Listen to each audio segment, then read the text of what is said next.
Bonjour à tous, infiniment heureux de vous retrouver aujourd'hui pour partager avec vous le Chitat du jour.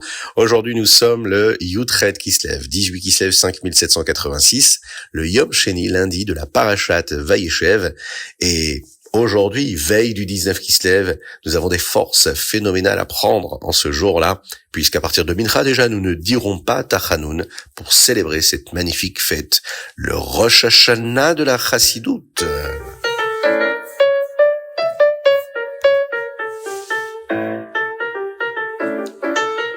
Voici pourquoi il est appelé Rosh Hashanah. On le sait, le premier Tishri, nous célébrons le Rosh Hashanah, le nouvel an de l'année. Le Rosh Hashanah, le monde a été jugé. Akadosh Baruch Hu décide quelle bénédiction chaque personne recevra et quelle vitalité le monde recevra.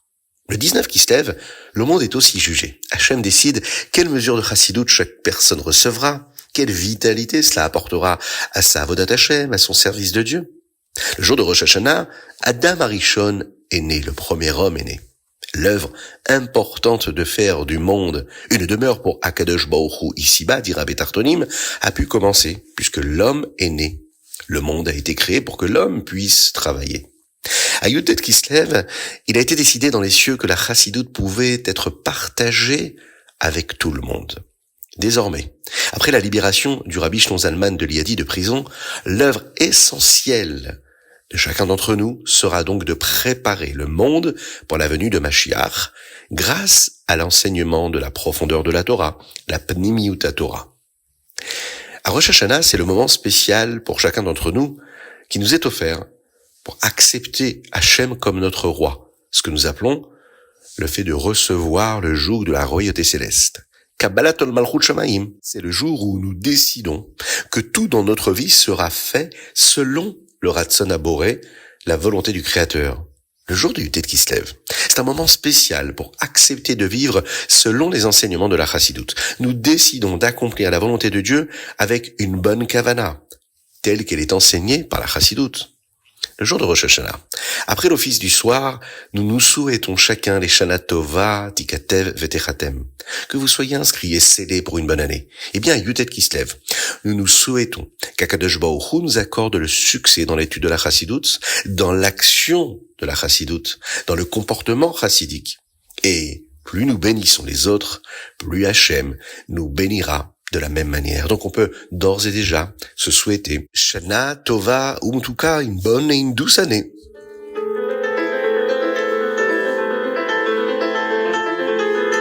Chumash, nous allons continuer aujourd'hui le récit de Yosef après que ses frères aient été irrités par ces rêves de domination que nous avons développés hier. Les frères de Yosef décidèrent d'aller s'occuper du troupeau à Shrem, mais leur véritable intention était en réalité de s'y concerter au sujet de Yosef. Yaakov, lui, était inspiré par la prophétie, par le roi HaKodesh, et savait que Yosef devait se rendre chez eux. Hachem voulait que le Ham Israël, qui allait ensuite descendre en Égypte, subisse l'esclavage. C'était une condition qui était préalable au Matan Torah, à la réception de la Torah qui aura lieu au Har Sinaï, et bien sûr à l'entrée en Eretz Israël. Yaakov a donc envoyé Yosef, même s'il savait qu'il allait vivre des difficultés. Yosef, sachant la colère de ses frères, va obéir immédiatement et se hâta vers Shrem. L'ange Gabriel, qui était déguisé en voyageur, croisa Yosef et l'avertit. « Tes frères parlent d'aller à Dothan. Dothan qui veut dire jugement, et ils cherchent une raison pour que tu mérites la mort. » Malgré cela, Yosef poursuivit, fidèle à l'ordre de son père. Les frères, voyant Yosef de loin, décidèrent d'agir. Shimon va suggérer de tuer Yosef et de le jeter dans un puits, et de dire ensuite qu'une bête sauvage l'avait dévoré. Mais la Torah nous révèle la réponse divine. Voyons ce qui se passera, leur plan ou les rêves de Yosef. Réhouven, de son côté, lui, était l'aîné. Il intervint pour sauver Yosef. Il proposa de jeter Yosef dans un puits vide, dans le désert, pensant qu'il mourrait de lui-même, que Dieu nous en préserve. En réalité, Réhouven prévoyait secrètement de le secourir une fois que les frères étaient partis. Le rabbi rapporte un midrash selon lequel, si Réhouven avait su que son acte serait écrit dans la Torah pour l'éternité, il aurait agi bien différemment et sauvé Yosef immédiatement. Le rabbi nous enseigne que nous devons rendre publiques nos actions spirituelles pour être inspirés à les accomplir de manière plus complète. le fait de faire et le fait de le faire savoir, encourage et nous oblige à faire les choses avec beaucoup plus d'intensité, beaucoup plus de force quand il s'agit de diffuser une belle action, une bonne action, celle de nous rapprocher et de diffuser la présence de Dieu ici-bas sur terre.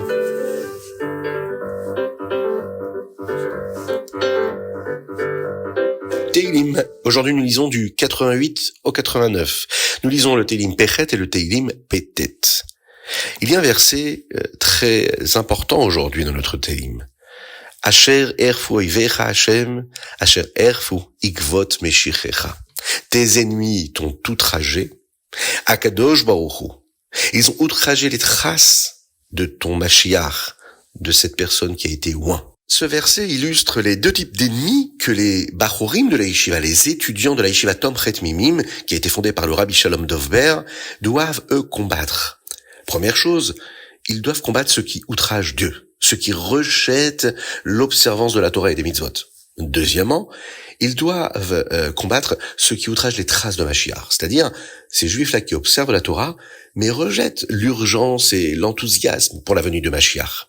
Ce combat-là, il est mené non pas par la dispute, mais par la diffusion de la chassidout abondamment, renforcement de la émouna dans la délivrance, dans la présence du Mashiach et de la Géoula qui arrive.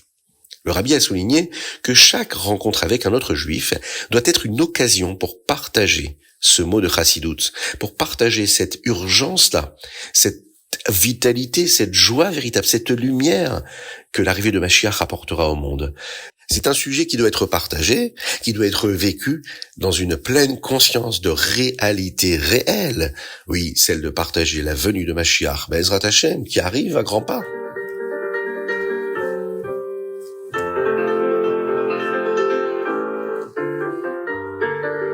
Tania, aujourd'hui, c'est un grand jour. Nous allons conclure, nous faisons le sioum de l'étude de ce magnifique livre du Tania.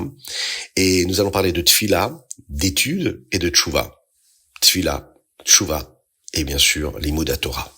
On peut se souhaiter Mazal Tov. Dans cette ultime lettre, le Rabbi Shlomo Zalman donne des instructions, ce que nous appelons des takanot. Pour la Tfila, il nous dit de choisir un chazan qui prie avec clarté et à un rythme approprié, qui permettrait à chacun d'avoir une intention, une belle kavana profonde pendant la tfila. Une deuxième takana ici, il s'agit de Chalukat Hashas, le partage de l'étude du Talmud Babli.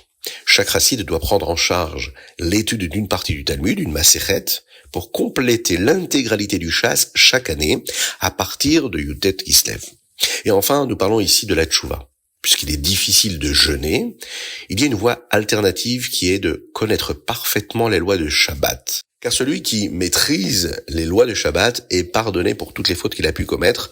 C'est donc ici un mode de tchouva qui nous est conseillé et proposé par le Rabbi Shlomo Zalman. Le dernier mot du Tanya est le mot choulou, etc. Ce qui, selon le Rabbi, nous indique que nous devons recommencer l'étude depuis le début. Il n'y a pas de point final, mais il y a un éternel recommencement, et on le sait chaque année, lorsque nous étudions le Tanya, il n'y a pas assez de mots pour dire ce que nous pouvons ressentir et développer comme étude, comme profondeur, comme intention, comme changement phénoménal dans notre existence, prise de conscience que le cerveau, lui, maîtrise le cœur, et quand c'est fait, eh bien alors à ce moment-là, on s'élève de niveau en niveau, et on se rapproche d'Akadosh Baruch Hu, on se rapproche de l'intention première, celle qui a été offerte à l'homme lors de sa création, celle de faire descendre la divinité ici-bas sur terre, de faire en sorte qu'Akadosh Baruch Hu, que Dieu puisse résider ici-bas, que ce monde-là dans lequel nous vivons soit un monde meilleur, un monde bienveillant, un monde de lumière, un monde de sainteté, un monde de pureté, et cela, ça dépend de chacun d'entre nous.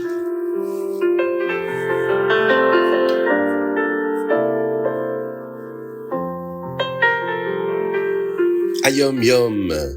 Aujourd'hui, nous célébrons le Siyum également du Hayom Yom, la conclusion de cette étude-là. Le Tzemar Tzedek, le troisième rabbi de la Chassidut Chabad, décrit un niveau suprême de la Ahavat Hashem, l'amour de Dieu. La Neshama, l'âme, réalise que toutes les récompenses, c'est-à-dire le monde matériel, le Gan Eden, le Olam Haba, ne sont pas l'essence même de Dieu. Elle ne désire qu'Hashem lui-même. Cet amour est appelé Imcha lo chafatzti. Je ne désire rien de toi, sauf toi-même. L'union avec Hachem s'obtient par la mitzvah. Le Rabbi Shimon Zalman priait souvent ainsi, disant avec une extase extraordinaire, « Je ne veux rien, je ne veux pas de ton Gan Eden, je ne veux pas de ton Olam Haba, je ne veux que toi l'essence même de Dieu. » Oui, le Rabbi Yosef Yitzhak conclut par les vœux ici, « Gut Yom Tov, Leshana Tova belimud hachassidut uvdarkei hachassidut, tikatevu vetechatemu. » En français, Chag Sameach, une belle fête, que ce soit une année belle, bonne, dans l'étude de la chassidoute et le comportement chassidique, chassidoutique, que vous puissiez être inscrit et scellé, Be'ezrat Hashem.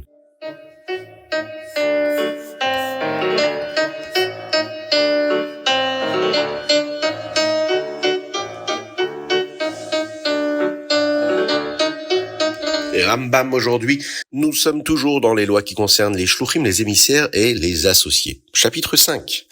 Si un partenaire vend trop bon marché, il rembourse la perte. S'il vend plus cher que prévu, le profit supplémentaire est partagé également. Dans le chapitre 6, on nous parle de ce qui traite du partenariat où l'un fournit l'argent et l'autre le travail. Dans le chapitre 7, ce chapitre-là explique ce qui se passe lorsque la personne qui effectue tout le travail ne le fait pas correctement.